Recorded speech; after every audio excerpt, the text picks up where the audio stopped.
Magandang tanghali po sa inyo mga ka-farmer. Let's go farming na po. Ito po yung ating mga alagang 45 days na hinaharvest.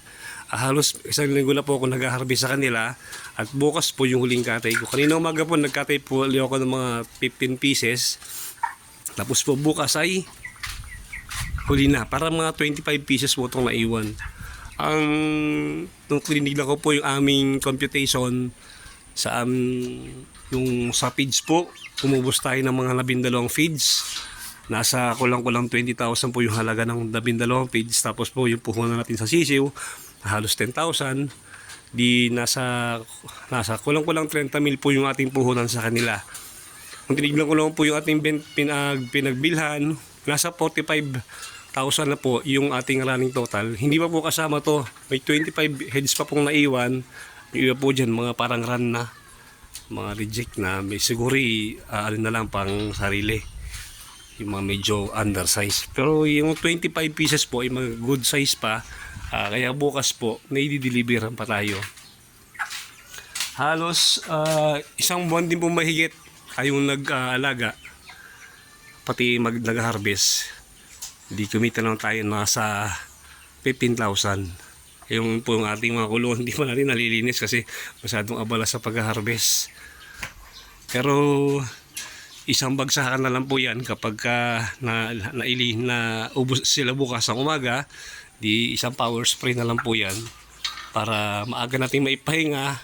Tapos po, ma-disinfect natin para sa mga susunod na pagkakataon pa, pagkatapos po natin mag-harvest sa may malaking kulungan, magkakarga po tayo uli dito.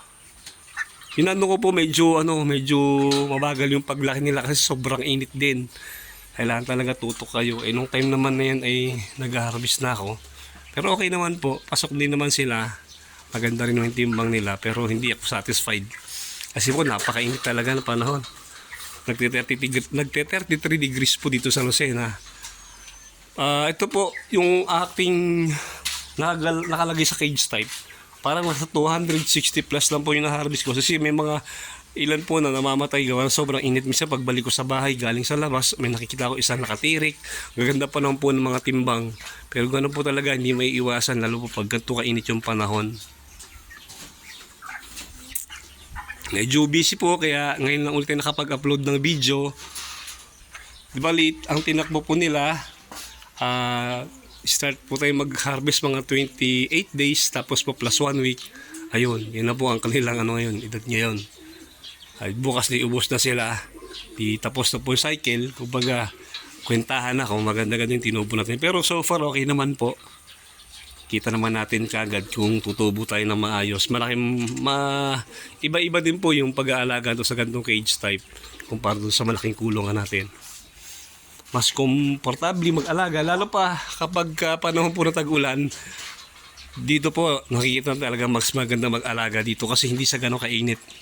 Ang magiging problema lang natin pag tabing-tabing pag malalakas po yung ulan. Pag babrooding nyo naman po dito, hindi rin magiging mahirap kasi maliit lang space nyo, madaling nyo siyang kulungin. Tsaka kumbaga, napag-aralan na po natin kung ano pa yung mga adjustment na gagawin natin kapag dito ulit tayo nag-brooding sa gantong maliit na kulungan o gantong cage type. Ayun, maraming salamat po. Sana ay may na-inspire tayong mga farmer natin na nag-aalaga ng mga livestock na mag-try din mag-alaga ng 45 days. Mabilis po ang pera sa 45 days. Isang buwan lang po mahigit.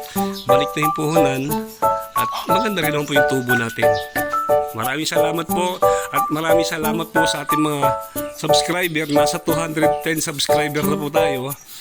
Maraming salamat po sa inyo. At sana po yung nakakatulong aking mga vlog para mabigyan kayo ng karagdagang kaalaman sa pag-aalaga po ng 45 days. Mabuhay po kayo at happy farming po.